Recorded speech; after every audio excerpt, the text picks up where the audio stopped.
কাৰ্বি আংলঙত বনানীকৰণৰ নামত 200 কোটি আত্মসাত ডিফত সংবাদমেল যোগে বিজেপিক পুনৰ উভতি ধৰিলে জিলা কংগ্ৰেছে বনানীকৰণৰ নামত কাৰ্বি আংলং জিলা কংগ্ৰেছৰ সভাপতি ৰতন ইংটিয়ে 200 কোটি টকাৰ ব্যাগম দুৰ্নীতি হোৱা বুলি অভিযোগ উত্থাপন কৰাৰ পাছত কালি ডিফত জিলা বিজেপিৰ মুখপাত্ৰ লাইছান ইংলেঙে অভিযোগ খণ্ডন কৰি এই অভিযোগ ভিত্তিহীন বুলি কয় বুধবাৰে দিনৰ প্ৰায় 12 মান বজাত পুনৰ জিলা কংগ্ৰেছৰ মিডিয়া কোষৰ আহ্বায়িকা চেৰিছমা ৰংপিপিয়ে পুনৰ বিজেপিক সংবাদমেল যোগে উভতি ধৰি পুনৰ কংগ্ৰেছৰ একে অভিযোগ বিজেপিৰ ওপৰত জাপি দিয়ে সোশ্যাল মিডিয়াৰ জেনাৰেল সেক্ৰেটাৰী আৰু ইফনে আছে সাপত তেৰাং তেওঁ আৰু ইফনে আছে ইছলামুল তেওঁ হল ডিস্ট্ৰিক্ট কোঅৰ্ডিনেটৰ মিডিয়া ডিপাৰ্টমেন্টৰ আজি বিশেষকৈ আমি আপোনালোকক মাতাৰ কাৰণটো হ'ল যে যোৱাকালি আপোনালোকে হপাই দেখিছে বিজেপিৰ যোনটো প্ৰেছ মিট হৈছিলে হেতুৰ কথা লৈ পিনে মই ক'ব বিচাৰিছো আৰু যোৱাকালি আপোনালোকে এটো দেখিছে যে কিবা আমাৰ প্ৰেসিডেন্ট ৰতন ইংটি ছাৰে কিছুমান সাইট ভিজিট কৰিছিলে যোৱাকালি ফৰেষ্টৰ যোনটো স্ক্যামৰ কথা আমি কৈ আছিলো সেই কথা লৈ পিনে তেওঁ কিছুমান সাইটত ভিজিট কৰিছিলে তো হেতুৰ বিষয়ে আমি কেইটামান কথা ক'ব বিচাৰিছো বেসিক্যালি যোৱাকালিৰ যোনটো আমি প্ৰেছ মিটটো দেখা পাইছো হেতুৰ এগেইনষ্ট মই কেইটামান তেওঁলোকে বহুতখিনি পইণ্টছ দিছে সো মই পইণ্ট ওয়াইজ তেওঁলোকক আনসাৰ কৰিব বিচাৰিছো স্পেশালি টু লাইছান ইংলেং বিকজ তেওঁ বহুতখিনি কথা উঠাইছে যোনটো আমি ভাবো যে তেওঁ যোনটো কি ক'ব বিচাৰিছে আমি নিজেও পাৰ্টিকুলাৰলি বুজা নাই তেওঁ কি ক'ব বিচাৰিছে First and foremost, তেওঁ কৈছে যে আমাৰ প্ৰেসিডেন্ট বিলে ৰতন ইংটি ডাঙৰীয়া তেওঁ বিলে আৰটিআই এক্টিভিষ্ট হয় আৰটিআই এক্টিভিষ্ট দৰে কাম কৰি আছে সো আমি ক'ব বিচাৰো যদি আপুনি যদি তেওঁ আৰটিআই এক্টিভিষ্টে কৈছে এটা মান প্ৰুফ এটা দিয়ক য'ত তেওঁৰ নামত যদি আৰটিআই কত মাৰিছে দেখাও আৰু আকৌ হিটৰ এগেইনষ্ট আকৌ আৰু ক'ব বিচাৰিছো যে আমি হলো অপজিশনত আছো আমাৰ ৰাইট হয় বা আমাৰ কামে হয় যে আপোনালোকৰ গভৰ্ণমেন্টে আমাৰ সিটিং গভৰ্ণমেন্টে কি কৰিছে কৰা নাই আমি হেতু যাতে আমি মানুহৰ আগত উল্লেখ কৰো তো হেতু কাৰণে আমি যদি সাইট ভিজিট কৰো বা আমি কিছুমান তথ্য উলাই পিনে আপোনালোকৰ ওচৰত দিও হেতু তাৰ মানে এটো নহয় যে আমি আৰটিআই এক্টিভিষ্ট হৈ যাও আমি আমাৰ অপজিশনৰ ৰোলটো প্লে কৰি আছো হেতু তেওঁ বুজি পাব লাগে তেওঁ কৈছে যে কংগ্ৰেছে বলে একো কৰাই নাই Karbi Anglong first of all Karbi Anglong হৈছে কংগ্ৰেছৰ কাৰণে তেওঁলোকে যে বাৰে বাৰে কৈ থাকে কংগ্ৰেছে যে কৰা নাই একো কাৰ্বি আংলঙৰ কাৰণে হেতু কোৱা বন্ধ কৰক আপুনি যোনটো স্কুলৰ পৰা পঢ়ি আহিছে যোনটো কলেজত পঢ়িছে যোনটো ৰাস্তাত আজি আপুনি গাড়ী চলাই আছে হেখিনি গুটে কংগ্ৰেছৰ পৰাই হয় আমাৰ কাউন্সিল কংগ্ৰেছৰ পৰা হয় আমাৰ 6th শেডিউল যদি আমি আজি 6th শেডিউলৰ প্ৰিভিলেজ যদি পাই আছো হেতু কংগ্ৰেছৰ চৰকাৰৰ ফালৰ পৰা হয় হেকাৰণে তেওঁলোকে হেতু ভাবি চিন্তি কক হয় আপোনালোকে ক'ব পাৰে কংগ্ৰেছে কৰাপশন কৰিছিলে কিন্তু কেতিয়াও নকব যে কংগ্ৰেছে কাৰ্বি আংলঙৰ কাৰণে বা কাৰ্বি আংলঙৰ ৰাইজৰ কাৰণে একো কৰা নাই বুলি তাৰপিছত তেওঁ আৰু এটা কথা কৈছে যে ৰতন ইংটি ডাঙৰে যেতিয়াৰ পৰা প্ৰেসিডেন্ট হৈছে তেতিয়াৰ পৰা বলে বহুতখিনি কংগ্ৰেছ মানুহ বলে কংগ্ৰেছৰ পৰা লিডাৰ্স কংগ্ৰেছৰ ওয়াৰ্কাৰ্স বলে বিজেপিত জয়েন কৰিছে মহিলাৰ পৰা বুলি কৈছে ব্লকৰ পৰা কৈছে আমি হলো এটা আমি ইয়াত আছো তো আমি জানো যে কাউন্সিল আমাৰ ইয়াত আমাৰ কমিটিৰ পৰা কোন গৈছে যোৱা নাই কোনটো কমিটি আছে নাই আমি ভালকে গম পাওঁ ক'ব গ'লে তেওঁৰ যোনবোৰ এজেন্ট আছিল ইয়াত আমাৰ কংগ্ৰেছত হেবোৰহে ঘূৰি গৈছে ইহঁতে ইয়াত আহি একো স্পেচ পোৱা নাই কাৰণে তেওঁলোকে ঘূৰি গৈছে তা আমি বেসিক্যালি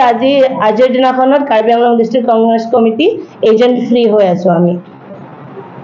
তাৰপিছত তেওঁলোকে কৈছে যে সিএম বলে বহুত হাৰ্ড ওয়াৰ্কিং হয় আমি মানা নকৰো তেওঁ কাম কৰিছে হপাই কিন্তু তেওঁ বেসিক্যালি সবতকে বেছি কাম কৰি আছে তেওঁৰ যোনখিনি কোম্পানীজ বোৰ আছে হেখিনি সুপাৰভাইজহে কৰি আছে তেওঁ কোম্পানীজ বোৰে কাম পাই আছে নে নাই কাচে কনস্ট্ৰাকশন হৈ গল ইংলং এন্টাৰপ্ৰাইজ হৈ গল বা নেপোটিজমৰ নামত ধেৰ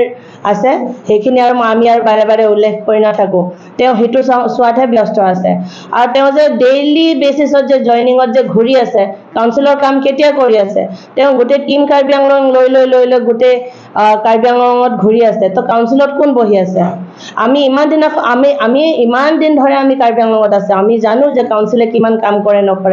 আগত কেনেকে মানুহে গলে যে তাত ইএম হতক পায় ইএম হতে থাকে নিজৰ চেম্বাৰত আজি মই হুদিব বিচাৰিছো আজিকালি ইএম হত নিজৰ চেম্বাৰটো চিনি পাই জানো নিজৰ চেম্বাৰত বহে জানো মানুহবোৰে গৈ পিনি পাই জানো আজিকালিটো কাউন্সিলত মানুহ যোৱা বন্ধ হৈ কৰিলে হেতু এটা কথা তাৰপিছত তেওঁ কৈছে যে ফৰেষ্টৰ যোনটো আমি যে কৈছো বাৰে বাৰে যে আমাৰ ইয়াত অলমোষ্ট 190 crores 200 crores যোনটো আমি স্কেম হৈছে বুলি কৈ আছো সেই স্কেমৰ বিষয়ে তেওঁ কৈছে যে কাউন্সিলৰ বাজেটে 400 crores আৰু হেতুৰ মাজত ফৰেষ্টৰ কাৰণে বোলে 15 crores 90 lakhs আমি হেতু কথা কোৱাই নাই আমি আপোনালোকৰ পৰা ইয়াৰলি বাজেটৰ হিসাব খুজাই নাই আমাক লাগে স্পেশাল গ্ৰান্টৰ পৰা আপুনি যোনটো পইচা আহে ফৰেষ্টৰ কাৰণে হেতু দি কি কৰিছে এছওপিটি ফান্ড দি আপোনালোকে কি কৰিছে আমি হেতু জানিব বিচাৰিছো আপোনালোকৰ পৰা একাউন্টেবিলিটি বিচাৰিছো আপোনালোকে যে কৈছে যে বোলে গৈ পিনি বোলে তাত বোলে আছে নাই বুলিতো কোৱা নাই আছে বুলি তেওঁ কৈছে কিন্তু হাতী কেম্পত এটা তেওঁ পাইছে 1.5 বিঘা মান তাত আছে বুলি কৈছে কিন্তু একচুয়ালি মই আপোনালোকক ফ্যাক্ট এন্ড ফিগাৰস কৈ দিও যেতিয়া তেওঁলোকে হপাই নেক্সট টাইম লাইটেনিং লেঙে যেতিয়া আহে তে ফ্যাক্ট এন্ড ফিগাৰস বোৰ তেওঁ আকৌ ক্ৰস চেক কৰি লৈ যাতে এটোত আছে মেইনটেনেন্সৰ কাৰণে মেইনলি মেইনটেনেন্সৰ কাৰণে 8200 হেক্টাৰ্স দ্যাট ইজ 61500 বিঘাস হয় আৰু এইটোত আপুনি এইটো মেইনটেনেন্সৰ কাৰণে তা এইটোতে আপুনি আকৌ গম চাব তাতে only for cleaning alone per hectare 19860 rupees per hectare pore aru plantation pore 4,34,268 rupees hetu hol apnar plantation karone ami hetu related ami janibo bisaru je teoloke ki korise so karone hetu karone ase apnar 21 crores 71 lakhs 10,272 rupees heikhini bostu ami bisarisu je kot ase যোনটো গৈ আমি তাত দেখা পাইছো আমাৰ টিমে দেখা পাইছে তাতটো আমি ইমানখিনি বস্তু দেখা পোৱা নাই ইমানখিনি হেক্টাৰছৰ কাম দেখা পোৱা নাই ইমানখিনি বিঘাৰ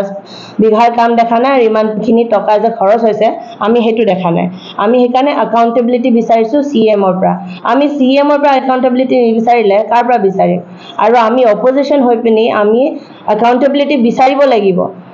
খালি অপজিশন বুলি নহয় ৰাইজে বিচাৰিব লাগিব একাউন্টেবিলিটি আৰু তেওঁলোকৰ কামে হয় যে তেওঁলোকে আমাক ৰাইজক হিসাব দিয়ে যে আমাৰ পইচা তেওঁলোকে কোট ইউজ কৰি আছে আৰু আমাৰ তাত ৰাইট আছে এটো হুদিবলৈ কাৰণে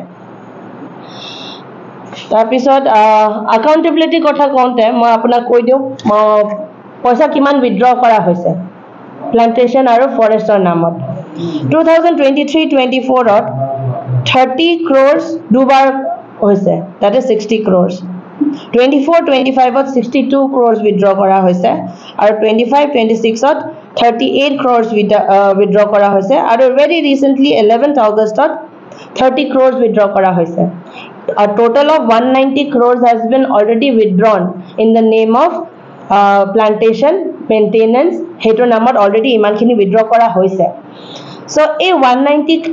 crores is apnaloke je withdraw korise ami hetur accountability bisarisu ami koa nai tuliram ranghange ba amar cem je am gote paisa khini bile khai dile ba hekh kor dile ami koa nai amak lage accountability ei paisa khini kot khoros hoise apuni apnaloke amak with documents amak dekhao kikane ki ami jeta site visit korisu tat ami dekha poa nai hetu kotha hol aru teoloke koise je officer ahok আপোনালোকে site কেলে visit কৰিছে এই site visit বলে গোটে drama বলে তো আমি কব বিচাৰো যে সিসিএফ ডিএফও দুটা ডিভিজনৰ ডিএফও আৰু ডিসি এসপি সকলোকে ইনফৰ্ম কৰা হৈছে যে আমাৰ টিম এটা সাইট ভিজিটৰ কাৰণে যাব এই ইনফৰমেশন খিনি দিয়াৰ পাছতো কোনো অফিচাৰ্স নাছিলে তাত কোনো এটা অফিচাৰ নাছিলে যোনে তেওঁলোকক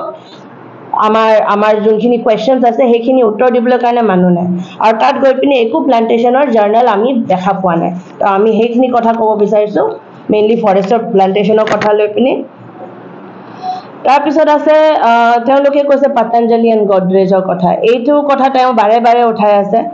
আমি কৈছো হিতুত 1,16,250 বিঘাস তেওঁলোকক দিয়া হৈছে বুলি আমি বাৰে বাৰে কৈ আছো আৰু এইটো আমাৰ তাত অৰ্ডাৰ হিচাপতে আছে যত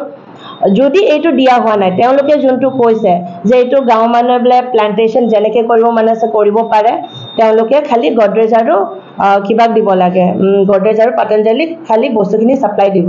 তো আমি হেতু বিষয়ত ক'ব বিচাৰো যে যদি হেতু তেনেকে হয় তেনেহলে কেলে সাৰ্ভে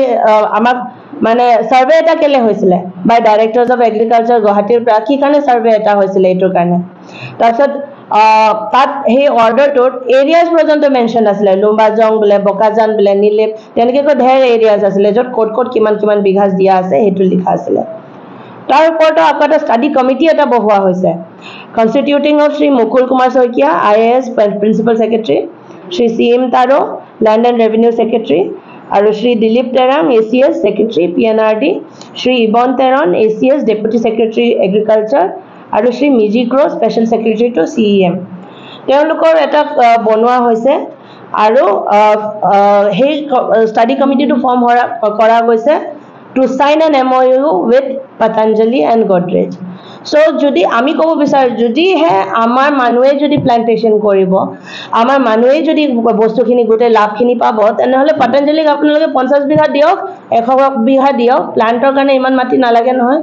প্লান্ট এটা বহাবলৈ ইমান মাটি নালাগে তো 1,16,000 বিঘা দিয়া কি ধেমালি কথা নেকি প্লান্টেশন সবে নিজৰ মতে কৰিব মোৰ কৰিব মন থাকিব পাৰে তাৰ কৰিব মন নাথাকিব পাৰে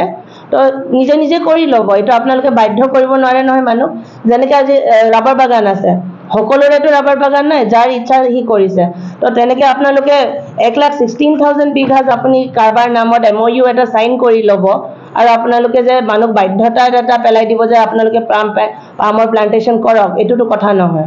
সো হেটো এক্সপ্লেনেশন আপোনালোকে আমাক ভালকে দিব হ্যাঁ আসলে ইয়াত বাকিখিনি আমি গোটে ৰুলো তেওঁলোকে হেটোৱে ক'ব বিচাৰিছে ঠিক আছে তেনেহলে আমাক প্ৰুফ দিয়ক না আপোনালোকে কোট ৰুইছে 190 কোটি টকাৰ প্লান্টেশন বা যিকোনো বস্তু আপুনি কোট কি কৰিলে আমাক দেখাওক হেখিনি বস্তু 190 crores is not a joke 190 crores is a lot of money 190 crores ইমানত যদি প্লান্টেশন হৈ যায় কাৰ্বি আংলঙত আজি গোটে গছে গছ হ'ব লাগিছিল হেটোৰ জাগাত উল্টা যিমানখিনি গছ আছিল হেখিনি কাটি মেলি হেক কৰিছে তেওঁলোকে CM ইমান বাহিৰত যায় তেওঁলোকৰ টিম ইমান বাহিৰত যায় অলপমান হিকি আহিব লাগে বেংগলোৰ গৈছে না আপোনালোকে এটা চাব বেংগলোৰত গছ কাটাতকৈ তেওঁলোকে ফুটপাথটো তেনেকৈ বনাই যাতে গছটো বাচি যায় আমাৰ ইমান বুঢ়া গছ যোনখিনি মই সৰু থাকোতে মই দেখা পোৱা গছ সেইখিনি গছ কাটি মেলি হেক কৰি দিছে তেওঁলোকে কিবা এটাটো ব্যৱস্থা কৰিব পাৰিলে হয় হেতু গছটো বচাবলৈ আৰু ফৰ দ্যাট ম্যাটাৰ road broadening হয় দৰকাৰ কিন্তু road broadening ৰ নামত তেওঁলোকে যে ইমান ডিফৰেষ্টেশন কৰি আছে হেতু মই ভাবো যে দৰকাৰ নাই আৰু এইখিনি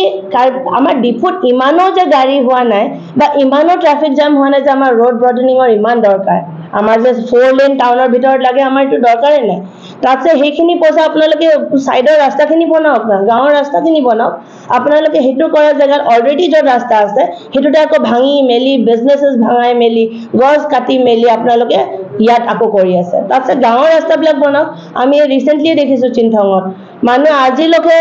মানে কান্ধত উঠাই লৈ যাব লাগে হেখিনি ৰাস্তা বনাওক গৈ আপোনালোকে ইয়াত য'ত ডিপুট অলৰেডি ৰাস্তা আছে ইয়াত এনেকৈ ট্ৰাফিক জাম হোৱাই নাই ট্ৰাফিক জাম মেইনলি বিকজ এই ফ্লাইওভাৰটো হৈ থকাৰ কাৰণেহে যাকে হৈছে তাৰ বাহিৰে হোৱাই নাই তো আমি ভাবো যে আননেসেসাৰিলি তেওঁলোকে মানে ফান্ডস মিস ইউটিলাইজ কৰিছে তাতে তেওঁলোকে গাঁৱৰ ডেভেলপমেন্টৰ কথা ভাবিব লাগে